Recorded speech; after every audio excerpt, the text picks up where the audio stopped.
Welcome to Freya's Fairy Tales. We believe fairy tales are both stories we enjoyed as children and something that we can achieve ourselves. Each week, we will talk to authors about their favorite fairy tales when they were kids, and their adventure to holding their very own fairy tale in their hands. At the end of each episode, we will finish off with a fairy tale or short story read as close to the original author's version as possible. I am your host, Freya Victoria. I'm an audiobook narrator that loves reading fairy tales, novels, and bringing stories to life through narration. I am also fascinated by talking to authors and learning about their why and how for creating their stories. We've included all of the links for today's author and our show in the show notes. Be sure to check out our website and sign up for our newsletter for the latest on the podcast. Today is part 1 of 2, where we are talking to Alexia Onyx about her novels. Over the next 2 weeks, you will hear about starting by writing poetry and short stories, and evolving to partial novels that never become fully fledged, making sure you love your story, learning as you go and improving, figuring out social media marketing, building your author path around what you love to avoid burnout, and hiring out for the things you need help with. Come out, come out. She's creeping slowly toward death. He's determined to keep her alive. Aiden. My little wraith torments herself in a desperate attempt to escape from the pain that runs deep in her veins. I could be that escape if she'd only let me. I will own her pain, her suffering, and her pleasure. I just need her to see me. Sky. Every day is a burden that pushes me closer and closer to my end. I always found the notion of death romantic. I never could have predicted how right I would be. Come Out is a spicy paranormal dark romance with a plus-sized main character, depression representation, bi and pan main characters. For readers who loved Tate and Violet and wanted to be Casper and Kat, please note this book contains heavy themes including depression, suicidal ideation, grief, and loss. A complete list of content warnings is provided by the author. The podcast is Freya's Fairy Tales, and that is fairy tales in 2 ways. Fairy tales are something that we either read or watched or had read to us as kids. It is also the journey for you to spend weeks, months, or years working on your book to then hold that in your hands as a fairy tale for you. So I like to start off with, what was your favorite fairy tale when you were a kid, and did that favorite change as you got older? Yeah, I will say my favorite fairy tale was probably The Little Mermaid. I love mermaids, and that is really what sparked my fascination with them. And Mm-hmm. also, I've always just loved kind of like a star-crossed lovers kind of romance, and I feel like that has always been kind of a part of the Little Mermaid tale, no matter the iteration of it. So I've always really Mm-hmm. enjoyed that. But also, my favorite childhood story was The Girl with the Green Ribbon. So I think that really sparked my love for like horror stories that weren't necessarily it was child appropriate, but it definitely like engaged that part of my brain, and like I just could not get enough of it. And I've always loved that story, even though there's like a bunch of different spins on it now. Mm-hmm. And so, did are those still your favorites now, or did it kind of Um, evolve? I will say they've held pretty steadfast. I'm a very like once I find something I love, I rarely let it go. So I will Fair. say that they're still very influential to my work. And so at what age did you kind of start writing? Yeah, so I've always pretty much been writing. As a child, it was very much like poetry, and to be fair, very cringe poetry. I was a very tortured soul for an 8-year-old. Um, but I've also written a lot of short stories, but I did not actually like write a full book until I was like 30. I had always just kind of like got bored with the idea or just not had the structure that I needed. Mhm. And so you'd get, like, about how far into it before it I want to say I've gotten like 15 chapters into a book, and I was Oh, like, man. I know, I know, I know. That's a lot. So you have the day that this airs, your first full length will actually be out. How long did it take you to write the, like, first draft of it? Yeah, so The actual drafting didn't take very long because I started working on this story idea probably almost a year and a half ago now, but it has drastically changed from what it was going to be. But I had the idea, but I was working on other stuff for another pen name that I have, so I had put it on hold, locked it away. I was like, "You don't have time for this." And then when I came back to it, it was like I had so much time to kind of mull it over in my head that when I Mhm. started drafting, I would say it only took me about 2 months to draft it. Yeah, I was gonna say I thought you had another pen name because I'm pretty sure I follow both of them. Yeah, you do. Yeah, I do. And Surprise. I saw, and if you don't wanna connect the 2, we don't have to say what the other one is, but I saw the cover for this one that's coming out today, and I was like, "Oh my gosh, that looks so cool." I Oh, love thank the you. cover of it.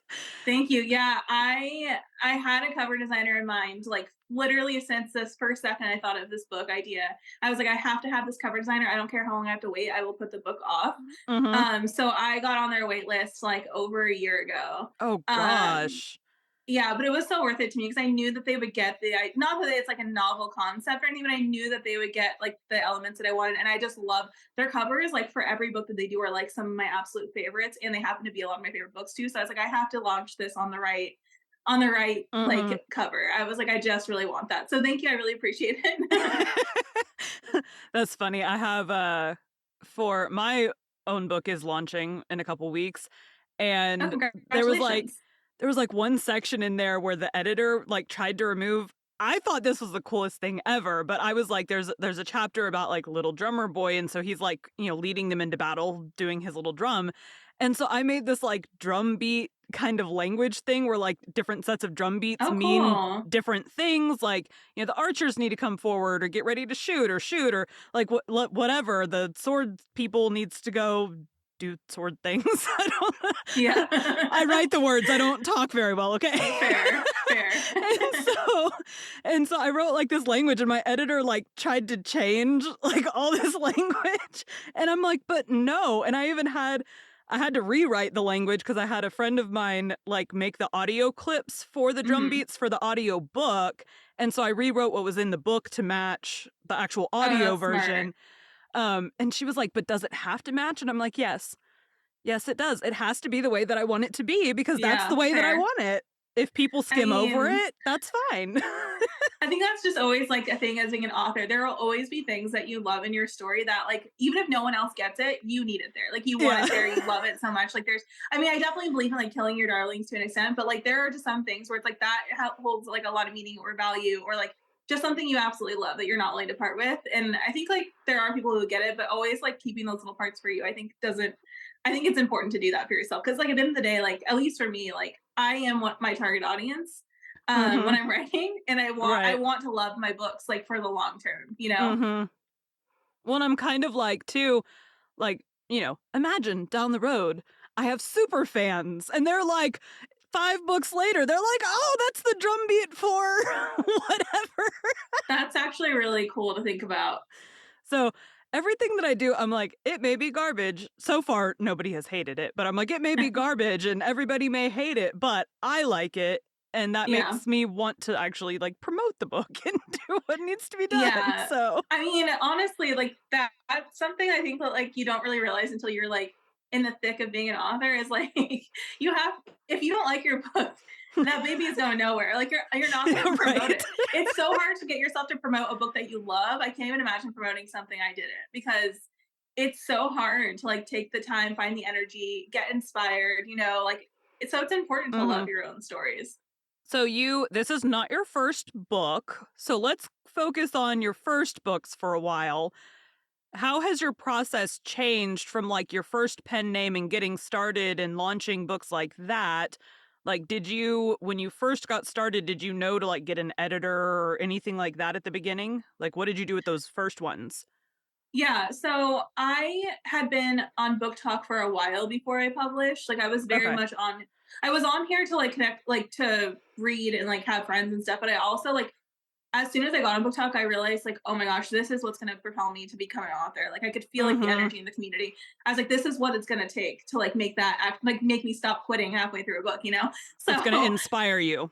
yeah, so as soon as I realized that, I started following a ton of authors, a ton of like editors, just people in the industry, narrators, cover designers. I just started following anyone I came across that I liked in the industry because I was like, okay, this Mhm. I need all this knowledge, so I might as well just be passively consuming it until I'm ready to start. Right. So by the time I was actually ready to publish, I had a pretty decent understanding of the process and what I needed to do. So I did have Mhm. editors. I did have professional services done for it. I will say though, like my process has changed a lot as far as like speed, as far as like for sure the speed thing. Like my first book took me so long to write, and now I can also switching genres helped a lot. So I'm much more naturally inclined to writing like romance than I am like fantasy. Mhm. So it's a lot faster for me to write. But yeah, my process has changed. Also, the way I deal with professionals, the way I find people to work with, Mhm. because I definitely have had my share of like speed bumps and like not great experiences. I think you just Mhm. need to like put your toe in the water and see what's going to work for you and what won't. So now I think I also have like a much better idea of like what my goals are, what to avoid. So I've learned a lot in like 2 years, honestly. Yeah, that's a lot of, same for like following other professionals, and narrating for me was the thing that inspired me to get back into writing because I would get like one or two chapters written and then it would fall away for me. Yeah. And so like narrating was the thing for me when I got started in narrating. It was like partly selfish because I was narrating a lot of nonfiction and I wanted to narrate fiction. So I was like, I'll just write it myself. Yeah. And now I narrate pretty much exclusively fiction, but I still want the stories that I want. So, but yeah, I do the same. I started a podcast to help get tips and tricks.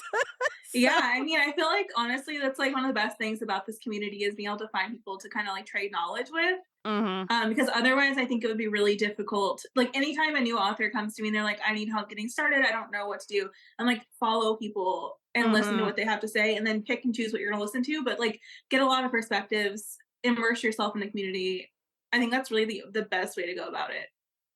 Yeah, definitely, definitely. And it's so true too. Like one author may have, a bunch of advice that works for you, or they may have a bunch that does not work for you, but there may be those little tiny pieces where you're like, oh, that makes sense.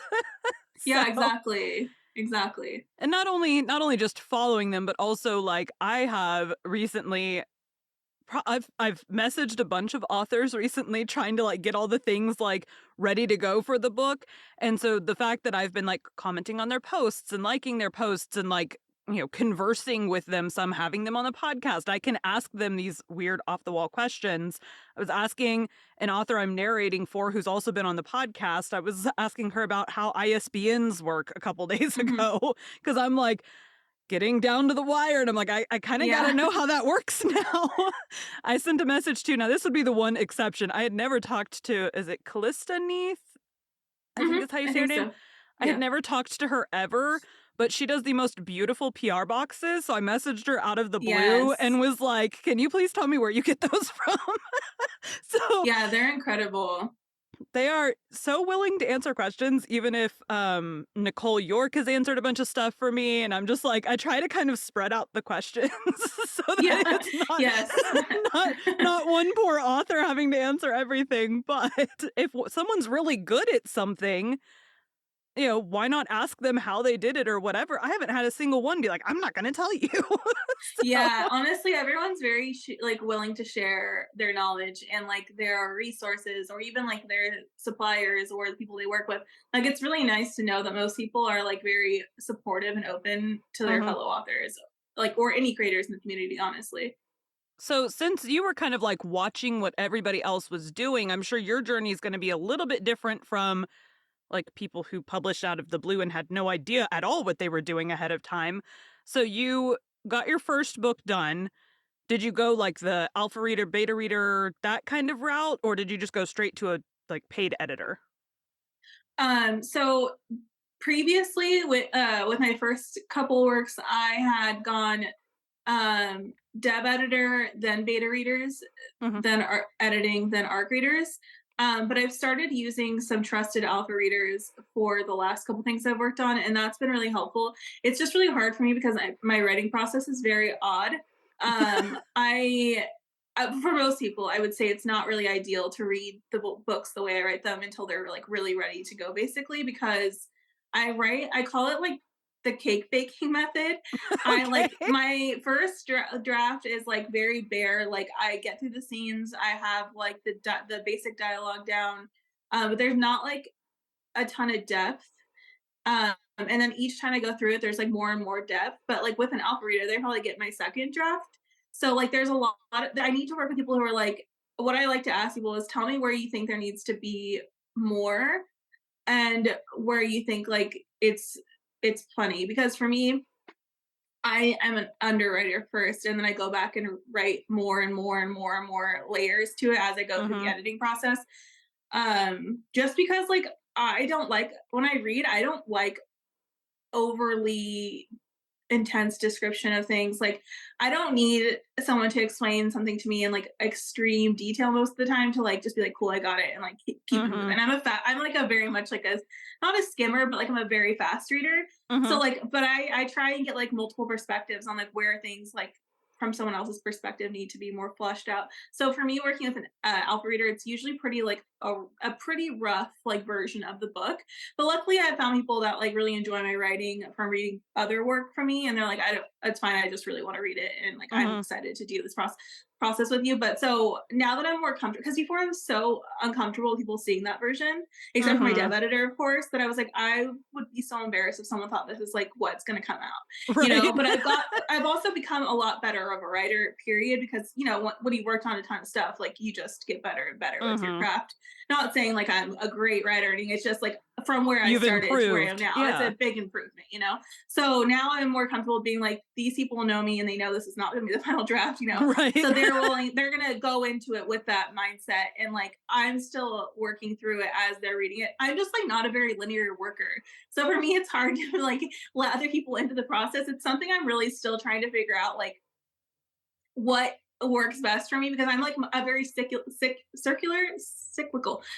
person when I'm writing. Like I keep going back to different scenes because I'll think of something or like Mhm. I need time to develop the characters, but it's Mhm. not like a like where I can work on something for like a year and a half and like that's the amount of time I need. I don't know how to explain my timeline. It's very odd, it's very jumbled. Somehow it works out, but it's just like a very messy process, frankly. And I'm so grateful for the people who work with me because as much as I've like tried to like streamline everything, I'm still not like one of those people who really has like a everything like very super well like organized and like super like Mhm. ready to go. I'm just like the kind of person who it cannot for some reason get it together enough to like be where I want to be creatively at least. Like I do always meet my deadlines and stuff, but it's like the creative process for me is just so messy. So anyways, That's so fun. I've never heard that's exactly the way that I write, though. I assumed because I'm typically a wordy individual that I would have been an overwriter. yeah. And then as I was writing, I actually have one book that I like started and then I put on pause to write the one that's about to come out for me. Um, but I send it to my alpha reader, who's my best friend, and my Oh first yeah. thing for her was just like, please tell me if it reads like a book. Does the storyline seem like a plausible Yeah. book storyline? And for her, I would send her the chapters. I would write the chapter. I would stick it in Pro Writing Aid and edit like what was there from Pro Writing Aid, and then I would send it to her in Google Docs. And so she got it kind of it started like after every chapter I would immediately send it to her, and then it was like every weekend I would just send her what I had finished that week. Hmm. But the same thing, and then we kind of discussed once I had finished it, like what characters needed to be fledged. I knew because I had gotten 30,000 words into one book, which I then paused for 6 months and then like went back to read and realized this is all dialogue. Where's all the inner description? So I had started with the book that's about to come out for me. I had like consciously made sure that I added more of that in as I was writing. But then there were still like when me and my alpha talked about it at the end, it was like, well, these two characters you didn't really talk about, like they're there and they're I'm sure there for a reason, but you don't they're not there enough for us to know Yeah. that they're there for a reason. So it was like these two characters need to be like way in the scenes way more to make this all make sense. Um and then I went in and added like 10 to 20,000 words after that and Yeah. then it went off to Yeah. beta readers. So That's how who I am. Like I started out with a really lean draft and then I have to go back and literally like almost double it, like as I mhm. go through all the different editing phases. And it's like, I would assume because I talk so much that like I write so much too, but then it was like I'm like, I like descriptive books, but not overly descriptive books. So, Yeah, I like, agree. ones that kind of toe the line, like I just finished Haunting and Hunting Adeline. That was a little bit on the wordy side for what I like. But then I've Mhm. read fantasy books that I loved the, flowery poetry, prose stuff in there.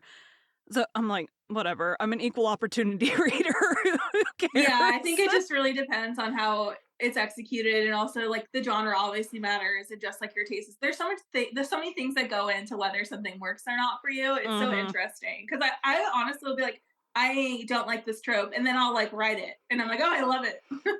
You know? Or, like, I'll read something I swear I would never like, enjoy a trope for, then I'll read it, someone does it so well, but I'm like, "You know what? Actually, I take that back." Maybe it's So, not so bad after all. yeah, exactly. So you get your first book done, you get it out there, and then what did you do once it was, like, up and published? How did you approach marketing?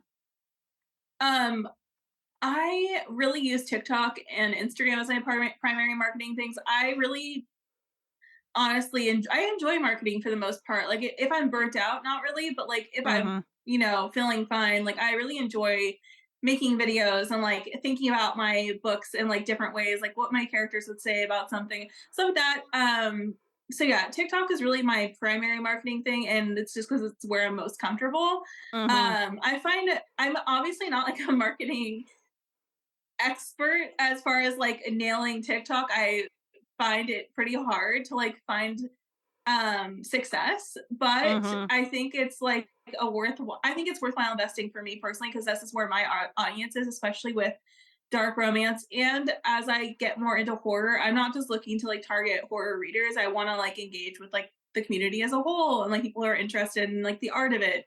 So I think like I know a lot of people are, think that TikTok kind of is like a sinking ship a little bit. And like for me, it's like, well, a lot of people are still here. It's where I'm most comfortable. It's got a mhm, lot of potential if you use it. But I think like I still have not seen like I don't think I've really ever had like a viral video about my books necessarily. I've had viral videos about other things. I didn't really want to go viral.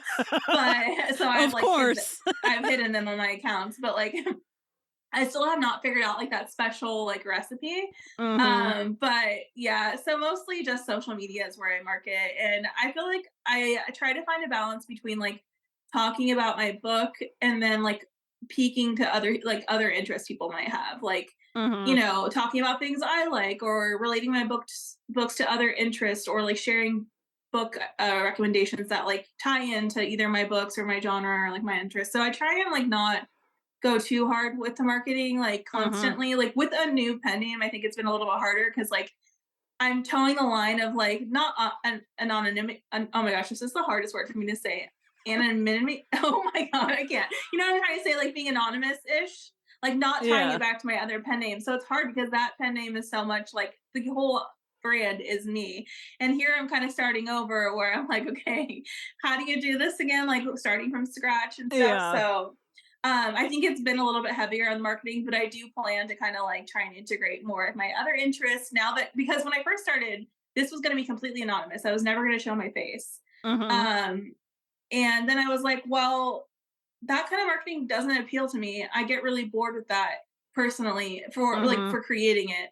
And um from what I've experienced, like most people on my other account follow me because they like me as a person and mhm. like seeing me presently. So I don't think I can replicate that interaction, that success that I've had there without doing that here.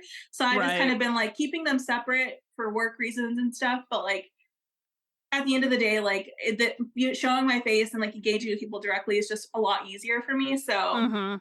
we'll see how it all plays out in the next couple years. Yeah, I kind of for TikTok, I show my face, but I use everything under not my legal name. So, like, on other Mhm. platforms that, like, I have, family and friends that are on the other platforms, I do not show my Freya face over there. I do, pictures and graphics and things like that over Yeah. there. Or I'll do videos, like, I'll use Canva and make, some kind of videos or whatever. I just don't do, like, I do not cross post the TikTok videos to over there because I'm like, I had one of my other pseudonyms, so one of my family members found it and was like, "Is this?" and then tagged my real name, and I'm like I had to Oh my message her and be gosh. like, "Can you please untag me?" Oh my So gosh, that's my nightmare.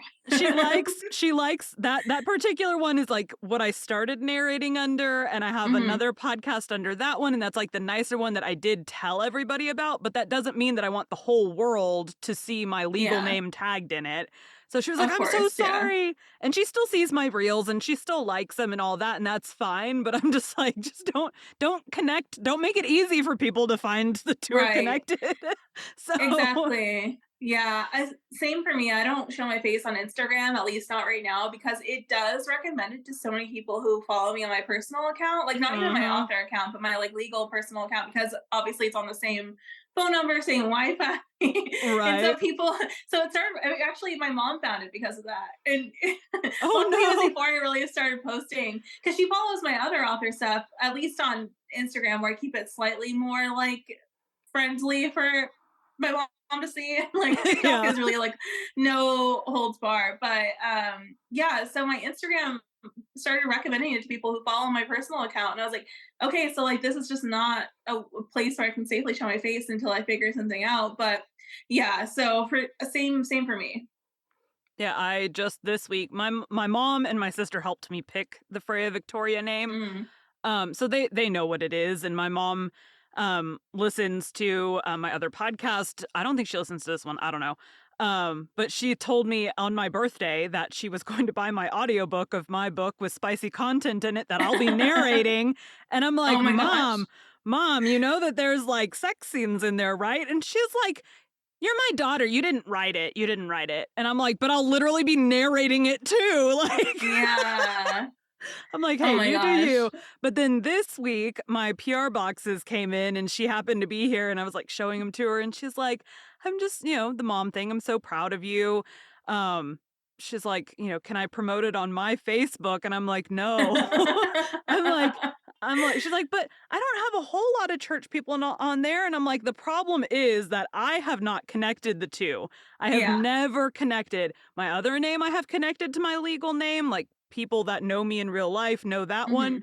This one I have kept very far away. There's a handful of people that know, and I would rather it stay that way as long as humanly possible." Yeah, So no, I totally get that 100%. I would be absolutely mortified if my mom ever read anything I read with this pen name. Like there's I let her read my other stuff and she doesn't read the spicy parts anymore because she tried to and she well, I told her not to. She was like, I don't care. I'm an adult, and I was like, okay, well, you're the one who's gonna have to deal with that mentally. So she like started to. She's like, I couldn't do it. I just kept picturing me. I was like, that's literally the grossest thing I've ever heard. Then my grandma. So I sent my grandma like an edited copy. Like I literally tore out the spicy scenes, and she had to wait for me to finish, like to get it, like to get my author copies to send her one.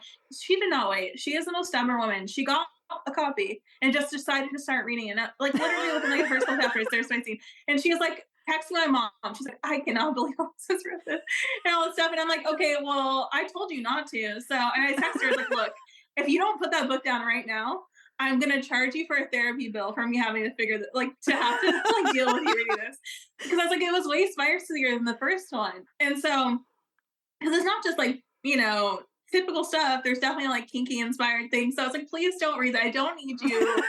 Please don't. She reads like she's always like, I read romance. I've been reading romance before you were born. I was like, yeah, your romance books are a very different brand than what is yeah. currently popular in romance. I'm so sorry to tell Yes. you, but I need you to know that this is gonna shock you into next century. And so finally she put it down. She said, I skipped the spicy parts. I just whenever it would get any kind of heat, I would just skip it. And I was like, sure, whatever. We never need to talk about this again. Yeah. So Don't ever tell me. Don't ever yeah. tell me. Yeah, Yeah. my brother-in-law was one of my husband's brother was one of my beta Hmm. readers. And so this first book is a slow burn. I was like, I wanted at least 5 people's eyes on it because I wanted a range of Yeah. opinions. His copy, I had a note just before. It's a very slow burn, like 4 chapters, 5 chapters before the end, before anything ever happens. And so I like had a note in his copy, like sex scenes past this point. If you go past it, that's on you. And I had warned him ahead of time, and he was like, "Just don't tell me if you're putting stuff you and my brother do in there." So Oh, no.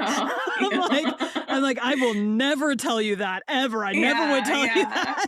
So but the note, he said he just kinda skimmed through it, so he didn't beta read those chapters, but everybody else Yeah, did, so I'm like, "Fair enough, fair enough." yeah. He will no longer be beta reading for me, though, so I was like, "I have enough other people now that we're good." Yeah, my little sister, we're super close, but I wrote like a holiday like erotic romance for a anthology that I did last year. And she was like, "Is it erotic or is it spicy or is there like actually a plot?" And I was like, "Well, there's things happening, there's a plot, like, but it is super spicy. It's only like, a couple chapters. It's short." And I was like, "So, the ratio is high." And she's like, "It'll Right. be fine." It's like a Jack Frost erotica too. And she was like, "I will never get the image of like an icicle, out of my head, and you writing that just sitting in your room so casually." And I was like, Probably with a straight face, too. no, literally, I was like, it's just like me. It's like basically the same at this point as like describing like the scene of a room. It's just so like routine to me, like writing sex, Yeah. that like I'm like, yeah, it's just like so not a big deal. Like I don't, you know. And she was like, "Yeah, I probably won't be reading any more of your romance books." So, and she's like, My "I'll buy them, sister but." yeah, Mm. I'll buy him to support you, but Yeah, and I was like, it's fine. I don't need you to read them. I'm good. I have plenty of other people to read them for me. It's okay." I have not talked to my sister at all. She doesn't read a whole lot, Yeah. so I'm like, I've never asked, like, "Are you gonna buy my books?" Or like, that's between her and her, like, Yeah, yeah. if she Well, my wants to sister read them, reads a fine. lot, so, Oh, okay, it was kind yeah. of a natural thing, and she actually read romance before I did. I used to be, like, a strictly, like, thriller and, like, fantasy reader, and then she's always been the romance reader, and now, like, Mm. so Alexia liked The Little Mermaid growing up. Today we'll be reading another Hans Christian Andersen story, The Red Shoes. Don't forget, we're reading Les Morts d'Arthur, the story of King Arthur and of his noble knights of the Round Table on our Patreon. You can find the link in the show notes. The Red Shoes. Here was once a pretty, delicate little girl who was so poor that she had to go barefoot in summer and wear coarse wooden shoes in winter, which made her little instep quite red. In the center of the village, there lived an old shoemaker's wife. One day, this good woman made, as well as she could, a little pair of shoes out of some strips of old red cloth. The shoes were clumsy enough, to be sure, but they fitted the little girl tolerably well. And anyway, the woman's intention was kind. The little girl's name was Karen. On the very day that Karen received the shoes, her mother was to be buried. They were not at all suitable for mourning, but she had no others, so she put them on her little bare feet and followed the poor plain coffin to its last resting place.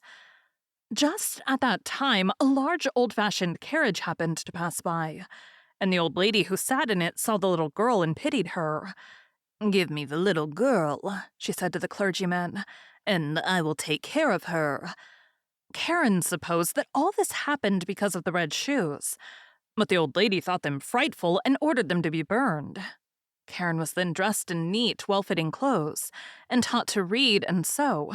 People told her she was pretty, but the mirror said, "You're much more than pretty, you're beautiful." It happened not long afterwards that the queen and her little daughter, the princess, traveled through the land. All the people, Karen among the rest, flocked toward the palace and crowded around it, while the little princess, dressed in white, stood at the window for everyone to see.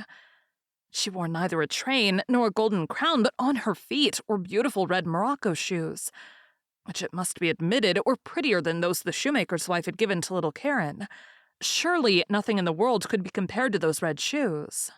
Now that Karen was old enough to be confirmed, she of course had to have a new frock and new shoes. The rich shoemaker in the town took the measure of her little feet in his own house, in a room where stood great glass cases filled with all sorts of fine shoes and elegant shining boots. It was a pretty sight, but the old lady could not see well and naturally did not take so much pleasure in it as Karen. Among the shoes were a pair of red ones, just like those worn by the little princess. Oh, how gay they were! The shoemaker said they had been made for the child of a count, but had not fitted well. "Are they of polished leather that they shine so?" asked the old lady. "Yes, indeed, they do shine," replied Karen. and since they fitted her, they were bought. But the old lady had no idea that they were red, or she would never in the world have allowed Karen to go to confirmation in them, as she now did. Everyone, of course, looked at Karen's shoes, and when she walked up the nave to the chancel, it seemed to her that even the antique figures on the monuments, the portraits of clergymen and their wives with their stiff ruffs of long black robes, were fixing their eyes on her red shoes. Even when the bishop laid his hand upon her head and spoke of her covenant with God and how she must now begin to be a full-grown Christian, and when the organ pealed forth solemnly and the children's fresh, sweet voices joined with those of the choir, still Karen thought of nothing but her shoes. In the afternoon, when the old lady heard everyone speak of the red shoes, she said it was very shocking and improper, and that in the future, when Karen went to church, it must always be in black shoes, even if they were old. The next Sunday was Karen's first communion day. She looked at her black shoes and then at her red ones, and again at the black and at the red, and the red ones were put on. The sun shone very brightly, and Karen and the old lady walked to church through the cornfields, for the road was very dusty. At the door of the church stood an old soldier, who leaned upon a crutch and had a marvelously long beard that was not white but red.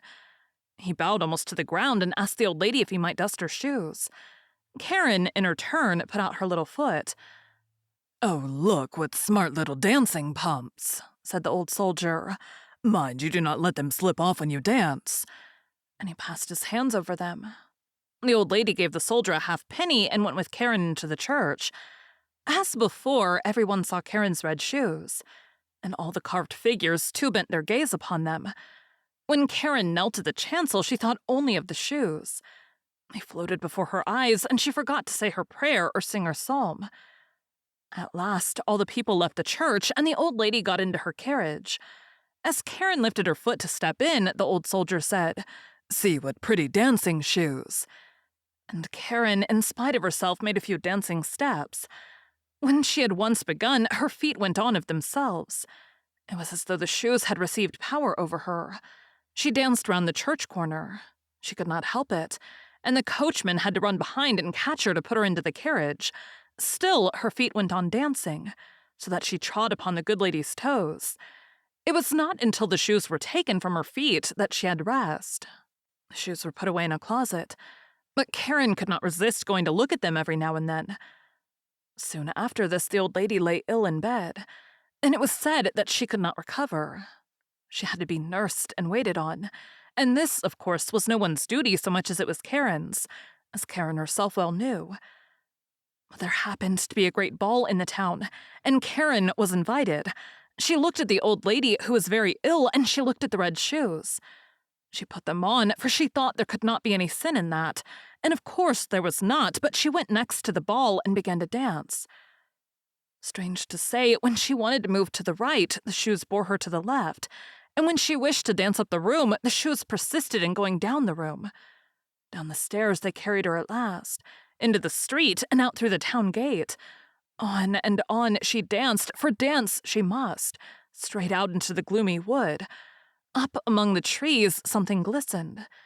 She thought it was the round red moon, for she saw a face, but no, it was the old soldier with the red beard, who sat and nodded, saying, "See what pretty dancing shoes."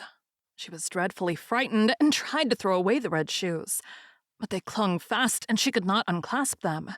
They seemed to have grown fast to her feet. So dance she must. And dance she did over field and meadow, in rain and in sunshine. By night and by day, and by night it was by far more dreadful. She danced out into the open churchyard, but the dead there did not dance. They were at rest and had much better things to do. She would have liked to sit down on the poor man's grave where the bitter tansy grew, but for her there was no rest. She danced past the open church door, and there she saw an angel in long white robes and with wings that reached from his shoulders to the earth. His look was stern and grave, and in his hand he held a broad glistening sword. "Thou shalt dance," he said, "in thy red shoes till thou art pale and cold, and till thy body is wasted like a skeleton. Thou shalt dance from door to door, and wherever proud, haughty children dwell. Thou shalt knock, that hearing thee, they may take warning. Dance thou shalt, dance on." "Mercy!" cried Karen. But she did not hear the answer of the angel, for the shoes carried her past the door and on into the fields. One morning she danced past a well-known door. Within was the sound of a psalm, and presently a coffin strewn with flowers was borne out. She knew that her friend, the old lady, was dead, and in her heart she felt that she was abandoned by all on earth and condemned by God's angel in heaven. Still on she danced, for she could not stop, through thorns and briars while her feet bled. Finally she danced to a lonely little house where she knew that the executioner dwelt, and she tapped at the window, saying, "Come out, come out. I cannot come in, for I must dance." The man said, "Do you know who I am and what I do?" "Yes," said Karen, "but do not strike off my head, for then I could not live to repent of my sin.